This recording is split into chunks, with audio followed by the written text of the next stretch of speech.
மண்பாண்ட தொழிலாளர்களின் பணிச்சுமையை குறைத்து உற்பத்தி திறனை மேம்படுத்த மின் சக்கரம் வழங்கவும், மண்பாண்ட தொழில் கூட்டுறவு சங்கங்களின் பழுதடைந்த பணிக்கூடங்களை சீர் செய்தல் மற்றும் மானியத்துடன் கூடிய புதிய பணிக்கூடங்கள் கட்டுதல் ஆகிய பணிகளை மேற்கொள்ளவும் உத்தரவிட்டுள்ள முதலமைச்சர் செல்வி ஜெயலலிதாவுக்கு மண்பாண்ட தொழிலாளர்கள் நெஞ்சார்ந்த நன்றி தெரிவித்துக் கொண்டனர்.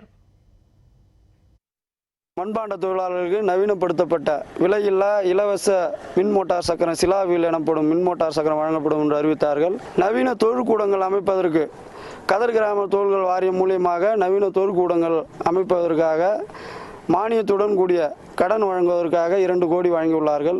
இதுபோன்று பல்வேறு நலத்திட்ட உதவிகள் வழங்கி வரும் மாண்புமிகு தமிழ்நாடு முதலமைச்சர் அம்மா அவர்களுக்கு விழுப்புரம் மாவட்ட மண்பாண்ட தொழிலாளர்கள் அனைவரின் சார்பாக எங்கள் கோடான கோடி நன்றியினை அம்மா அவர்களுக்கு தெரிவித்துக் கொள்கிறோம். விலையில்லா மின்சக்கரம் எங்களுக்கு வழங்குவதாக அறிவிச்சிருந்தாங்க. விலையில்லா மின்சக்கர திட்டத்தை அறிவித்த அம்மாவுக்கு எங்கள் தொழிலாளர் மூலயமாக நாங்கள் நன்றி தெரிவிச்சுக்கிறோம்.